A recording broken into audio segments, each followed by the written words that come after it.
नमस्कार मित्रों। कर्म प्रधान जीवन में जाने भाग्य की भूमिका। भाग्य के बिना कर्म भी श्रीहीन हो जाते हैं। रेखाएं बोलती है, इच्छुक व्यक्ति संपर्क कर सकते हैं। जो व्यक्ति अपने हाथ का एनालिसिस कराना चाहते हैं अथवा अपना जन्म कुंडली बनवाना चाहते हैं हस्तलिखित, वो व्यक्ति संपर्क कर सकते हैं। चलिए आज अंक विद्या, ज्योतिष शास्त्र, हस्तरेखा के अपने एपिसोड में पुनः चर्चा कर रहा हूँ योग के संदर्भ में। हस्तरेखा में विभिन्न रेखाओं के संयोग से योगों का जन्म होता है और भिन्न भिन्न योग होते हैं। इसी कड़ी में आज मैं आपके समक्ष चर्चा कर रहा हूँ पर्वत योग। ये पर्वत योग को किस प्रकार समझने में सक्षम होते हैं, चलिए जानते हैं कि जिस जातक, कोई भी जातक या जातिका, जिस जातक के हथेली में भाग्य रेखा मणिबंधन रेखा से आरंभ होकर, जैसा कि विदित है कि मणिबंधन से एक स्ट्रेट सीधी रेखा शनि पर्वत की ओर जाती है जिसे भाग्य रेखा कहा जाता है। तो वो भाग्य रेखा मणिबंधन से आरंभ होकर स्ट्रेट सीधे शनि पर्वत पर पहुंचती हो। रेखा पतली,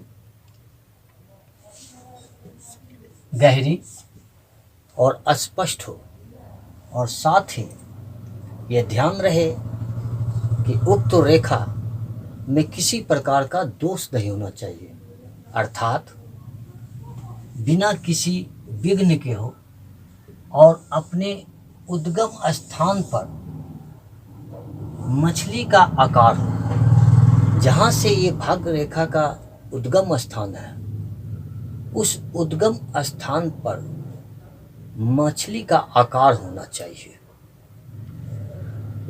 यदि ये सारे चीज उस जातक के हाथ में है तो इसे कहते हैं पर्वत योग।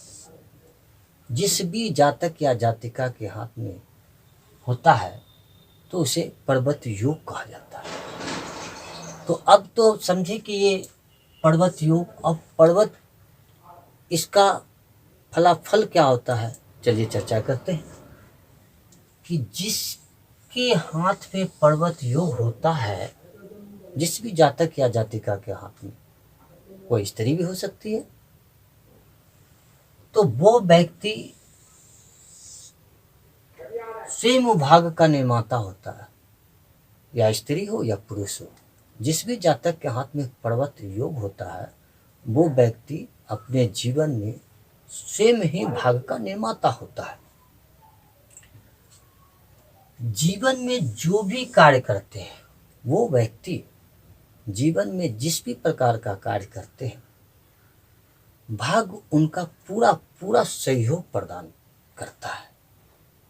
अर्थात ये कहे कि वो व्यक्ति भाग्यशाली होते हैं और उन्हें भाग्य का संपूर्ण सहयोग प्राप्त होता है, पूरा सहयोग मिलता है। और वो व्यक्ति शिक्षा के क्षेत्र में पूर्णतः सफल होते हैं। किसी भी प्रकार का विघ्न बाधा उत्पन्न नहीं होता है। एक उच्च शिक्षा को प्राप्त करते हैं।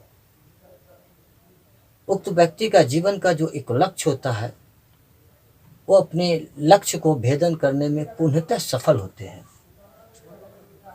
और व्यक्तित्व दयावान भी होते हैं, क्योंकि वो व्यक्ति युवा अवस्था में असहाय लोग, गरीब लोगों को मदद करते हैं। लेकिन ध्यान देने की बात यह है कि ये तमाम गुण से परिपूर्ण होने के बावजूद, ये तमाम गुणों से परिपूर्ण होने के बावजूद जातक भोगी होते हैं। इसे अपने पत्नी के अलावा अन्य स्त्रियों से पत्नीवत मधुर संबंध रहता है।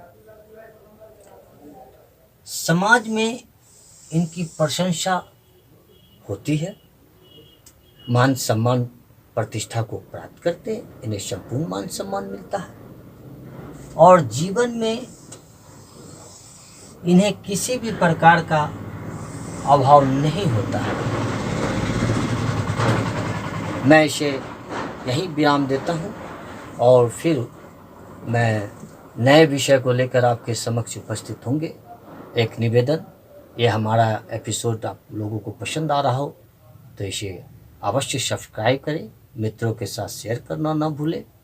और जो व्यक्ति अपने हाथ का एनालिसिस कराना चाहते हैं अथवा जन्म कुंडली की जानकारी प्राप्त करना चाहते हैं तो छोटा सा सेवा शुल्क है जो पेड करना होगा और स्क्रीन में हमारा नंबर दिया हुआ है, आप उस नंबर पर संपर्क कर सकते हैं। वीडियो देखने के लिए बहुत बहुत धन्यवाद।